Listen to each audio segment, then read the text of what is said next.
0 para o América. Coletiva, técnico Marcelo Cabo, com a palavra Orne Oliveira. Cabo, o CSA vem 2 jogos com o de hoje, né? Com 2 resultados e conquistou apenas 1 ponto, quando os 6 eram os mais desejados, né? Para que o time pudesse hoje ocupar uma melhor posição. Perde o jogo para o América e fica uma situação agora com 2 jogos fora de casa. Que análise você faz desse jogo, dessa situação, Marcelo Cabo? Realmente não é a estreia que a gente esperava. A gente teve aí uma semana cheia de trabalho, onde a gente trabalhou bastante. Mas, infelizmente, saímos derrotados e dentro de uma competição importante como essa, a gente ter 6 pontos disputados em casa e ganhar só 1, é uma coisa que a gente vai ter que entender, vai ter que observar e a gente buscar, quando voltar a jogar em casa, pontuar. É um momento que a gente sempre almeja performance e resultado, mas hoje em casa o resultado ele é de suma importância, né? Mas eu entendo que no jogo de hoje a gente fez. É difícil você falar que diante de uma derrota, sua equipe jogou bem. A gente teve 62% de posse de bola, tivemos um volume de finalização muito grande, finalizamos 8 bolas no gol. E, na minha opinião, eu já vi e revi a imagem, para mim o gol foi irregular.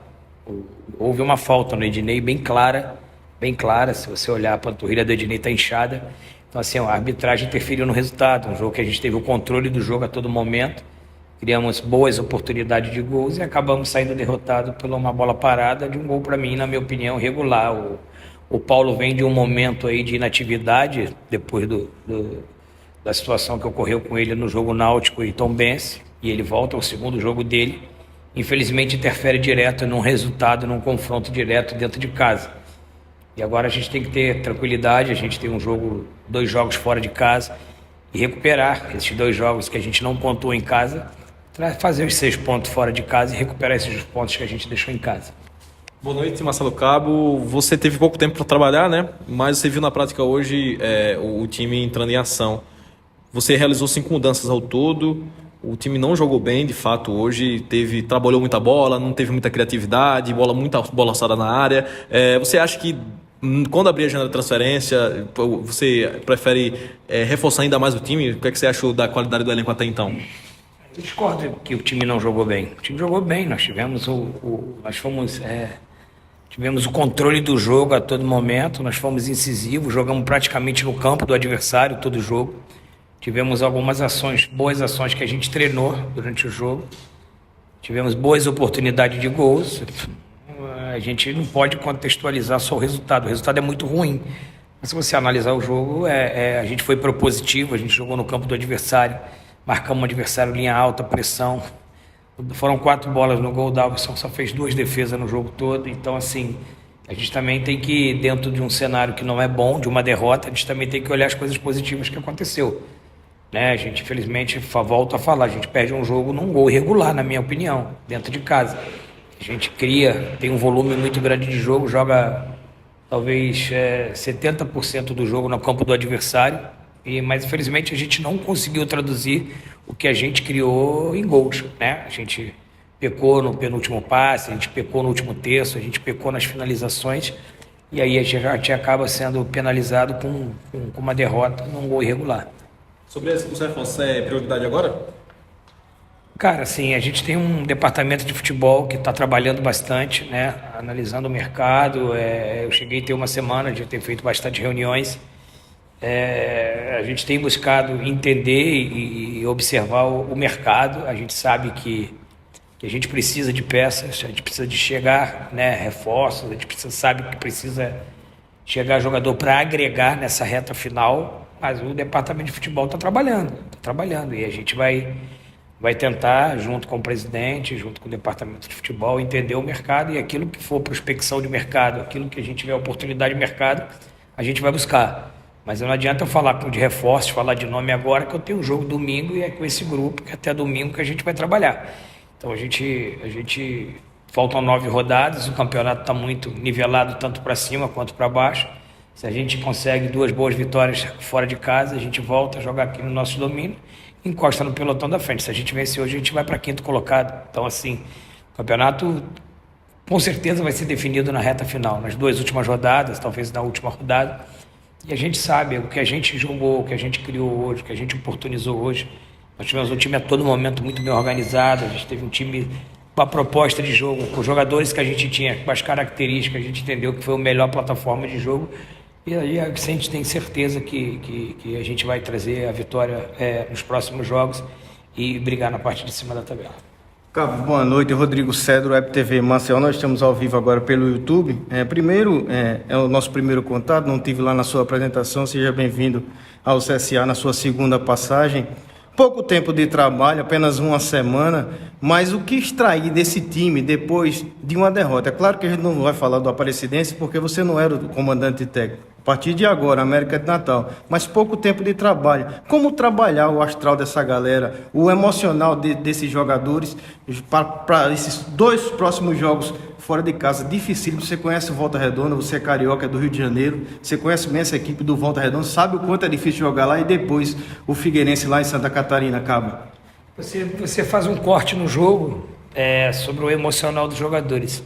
A gente era um time muito organizado, equilibrado, trabalhando a bola antes do gol. Depois do gol, recai uma pressão sobre os atletas, que aí eles sentiram um pouco o gol, e a gente não conseguiu ser depois do gol que a gente foi até o gol. E aí eu acho que a gente foi mais contundente, a gente chegou mais na força da equipe, as 2, 3 oportunidades que a gente teve.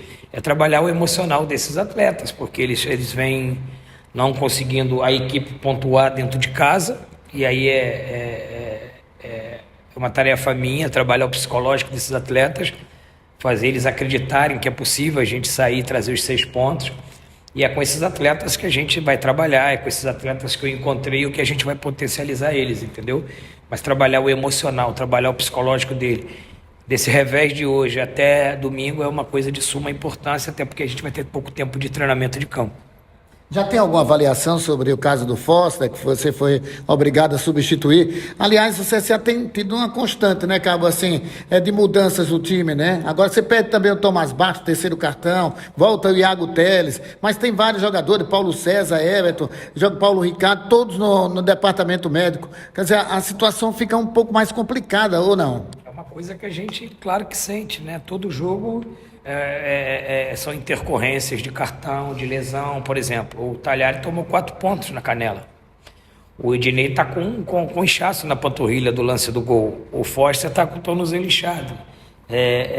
Então, assim, a gente vai estar preocupado para o jogo de domingo, com amanhã na reavaliação médica, para ver quem a gente pode contar. Isso é uma coisa que não é boa, não é legal. A gente precisava ter continuidade, a gente precisa ter uma plataforma de jogo dentro da característica dos jogadores e ter um time base para que a gente possa caminhar. Então a gente já não pôde contar com alguns jogadores para esse jogo, e esses jogadores que saíram, né, o Rodolfo, o Ednei, o Foster e o Talhari, são jogadores que a gente vai ter que amanhã entender Você bota 4 jogadores que saíram lesionados do jogo, mais o cartão, e você vê, é meio time que a gente vai ter que, a partir de amanhã, entender quem a gente vai poder contar para a sequência do jogo de domingo e para o jogo do Figueirense. Então, essa é uma coisa que a gente não gosta. A gente gosta de poder repetir a equipe, dar um conjunto, dar isso tudo, mas infelizmente são intercorrências do futebol e a gente tem que trabalhar em cima disso. Qual a mensagem que você tem para esse torcedor que saiu de casa numa véspera? Estamos numa festa de São João, numa véspera de São Pedro, é um público bom no Rei Pelé hoje. O que é que falar para esse torcedor, para ter confiança nesse time até o final da Série C, acreditar até o fim? A gente tem que confiar no trabalho. A gente sabe que o torcedor é o maior patrimônio que nós temos, é ele que nos impulsiona. Parabenizar a presença deles hoje, nos incentivou aos 90 minutos, empurrou a gente, mas infelizmente o resultado não veio. Eu peço um voto de confiança, eu peço que a torcida continue confiando. E às vezes a gente tem que ter uma ideia de que o importante não é como começa, o importante é como termina. Se a gente na 19ª rodada tiver entre os 8, a gente vai ter um novo campeonato pela frente. Então, assim, a gente sabe a importância do nosso torcedor, deixar uma mensagem de um voto de confiança, né, uma esperança que ele tenha no nosso trabalho, porque a gente tem trabalhado bastante. O trabalho não está faltando da diretoria, do departamento de futebol, da comissão técnica, dos jogadores, né? E a gente tem certeza que a gente vai dar a volta por cima, vai reverter essa situação dessa sequência de jogos em casa, e a torcida vai estar sempre nos apoiando, porque a importância dela para a gente é muito grande. Aí então, né, o nosso técnico... Boa noite, coletiva encerrada.